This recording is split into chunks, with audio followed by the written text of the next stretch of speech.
Family, we are back again on another solid episode. If you are already here, kindly, the best you can do for us is to hit the like button, subscribe, and put us on notification. That's just the best you can do for us. After the video, you go under the comment section and you fire anybody that you need to be fired there, right? Beautiful. Nigerians, please hold your president. Nigeria, hold your president. This is not a time to start playing blame game because of election. Election that we know already that Tinubu and his crews are going to rig the election. We know already. We know the outcome. Last time we know what happened. So I don't know the reason why, because of the election that you are going to thief already, you try to be playing blame game and representing the security issue of West Africa. That needs to stop.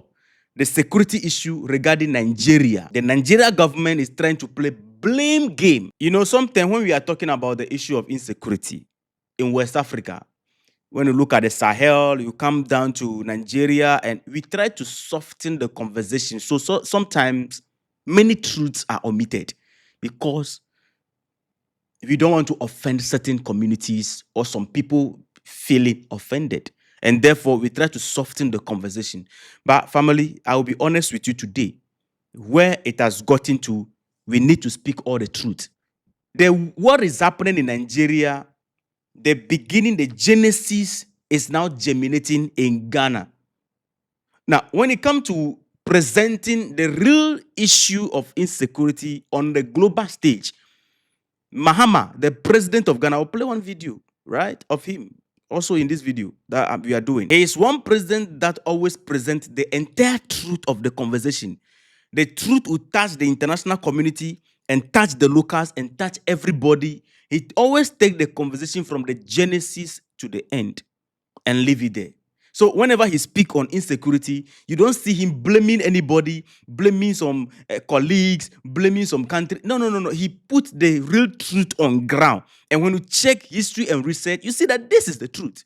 But when it comes to Tinubu and his government, especially since the term is getting closer to election time, the appointees will go on, global stage and lie about the insecurity situation, because it's one of the things that they are holding against the government a lot these days. They are lying to protect their president. Now, when the president also come on board and they ask the president a question, the president also is trying to play a blame game to blame the Sahel for their problem that started a long time ago. Now, Tinubu was asked a question about the insecurity situation of Nigeria and the economy of Nigeria.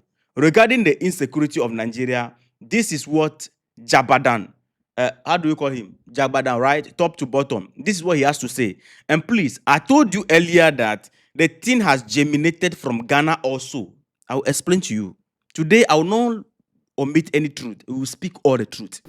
You know, you see the problem of insecurity in Mali, Burkina Faso, Niger Republic is adding more fuel to our challenges.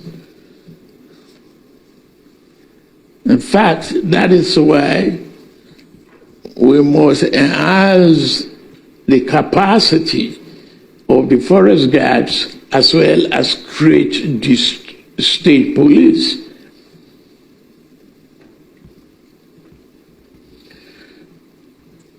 And you have governed before as the governor. You need to help us communicate to these governors. All right, that is Tinubu. The foreign minister, the foreign affairs minister of Burkina Faso replied to this and said, no, Tinubu, the government, this is according to the foreign affairs ministry or the government of Burkina Faso. They said, look, Tinubu, they expect Tinubu to be one of the person, or Nigeria to be one of the country that should understand the real situation surrounding the insecurity and present it properly in its entirety, not undermining the sacrifices of the people and the soldiers. But this is half-truth that Tinubu is putting on board, and it is regrettable because they should have understood this better. And Tinubu or Nigeria is at a position where Nigeria can explain the situation better than any other country on the continent of Africa. Yes, and that is true. Now, let's look at how the president of Ghana presented this security situation when he was asked a question regarding this issue. Okay, let's watch that, and then from there we move with the conversation. I told you that all truth to be told today. This was when the president was at Chatham House, and then he decided to speak on the issue of insecurity in West Africa. Listen. One, the collapse of Libya contributed, Gaddafi in Libya contributed to what is happening there because it became a conduit route into the Sahel, especially when a lot of terrorist groups were eliminated in the Middle East, in Syria and other places. They found safe haven coming through Libya into the Sahel. Now what happened was the Tuaregs in Mali had a grievance about marginalization, and they had started asking for an autonomous region that they call Azawad. And so that discussion had been going on and the tensions existed. Now what has happened is these other groups, Al-Qaeda groups and all of them, ISIS, have come and exploited the legitimate grievances of the Tuaregs, and that has been the point of entry. But we cannot have peace in the Sahel without involving Algeria. We cannot have peace in the Sahel without involving Mauritania. And so I think that it must be a larger discussion. When you move forward with this conversation, I'll look for next clip of this particular conversation. They ask him if international communities are playing a role in this. They say, yeah, interest is also fueling and contributing to the insecurity situation. He presented the entirety of the truth, like what is happening on the ground. Now, let's go to Nigeria. Nigeria should not blame the insecurity of Nigeria on the Sahel. Somebody will say, official, you always say that the people are moving from the Sahel, going through that line you are seeing on your screen. Okay? The line that joined Nigeria, Niger, and Benin and Burkina Faso together. That line, these people are trooping in from there. And on the border of Niger also, they are trooping in these days because Nigeria failed to secure their border. They failed to work with the Niger authority or the Sahel authorities to secure their border as Ghana is doing and as Benin also started doing. And Togo also is doing. Nigeria failed to do so. Now, how did the case of Nigeria actually started? The case or the insecurity of Nigeria started with the imams and then Islamic scholars who started preaching radicalism. They started preaching radicalism to some group of people who are not well educated, and they code their mind to believe that they need to fight for God. So whatever they are doing is about Allah. And these are people that, are in the bush today fighting for Allah, fighting to make sure that the entire Nigeria is completely Islamized and wired with Sharia law. I hope you are getting the point I'm making here. The problem starts from there. So there is the insecurity or this group, the T group, there is part that germinates from Nigeria, cultivated and groomed by the so-called preachers who are preaching to them that if somebody talk about Muhammad, you should fight the person. Anybody who doesn't believe in Muhammad, you should fight the person. And then they end up creating this group called the Boko and the you created them in there.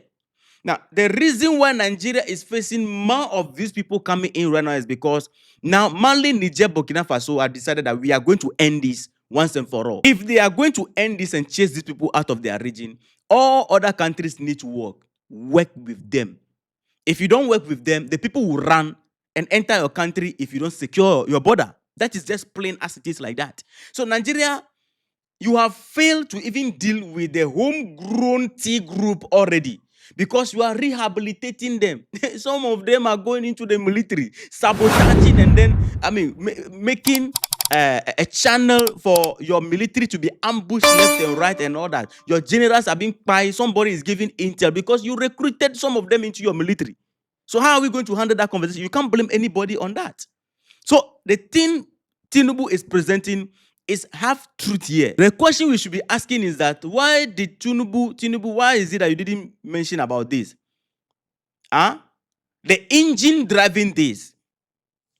You didn't talk about it. You are in good hand with the engine, the real engine driving this whole thing in West Africa.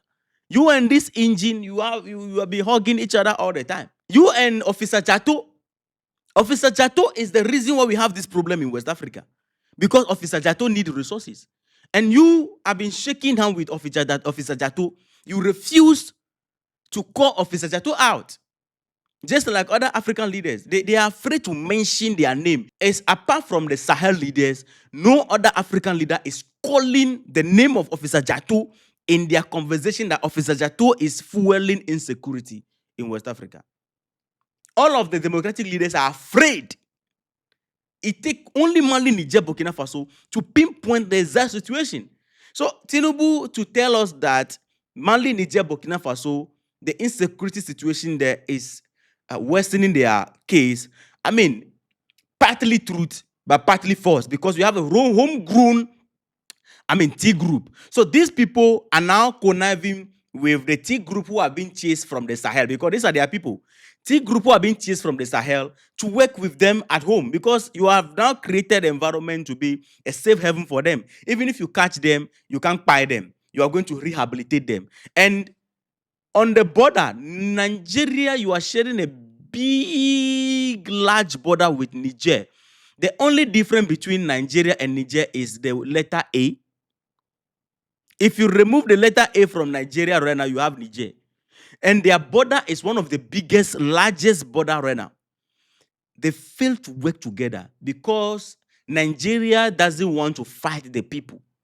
Nigeria wants to negotiate, rehabilitate, rebrand them, because according to Nigeria, they are prodigal sons. And if you are dealing with your prodigal son, why are you coming to battle with, to play blame game with people who have decided to deal with them? Nigeria, you are seeing them as prodigal son. Mali, Niger, Burkina Faso are not seeing them as prodigal son. So your prodigal son, deal with them. But we are dealing with them as what they are. They are not prodigal sons. People who go about buying people, prodigal sons. Now, let's bring this situation to Ghana here. Just as the T group were nurtured through teaching in Nigeria and through radical preaching, and then this homegrown,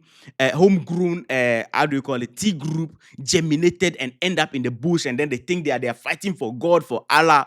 The same way UTI and this imam that is trending, telling people that they should buy people who speak against Muhammad.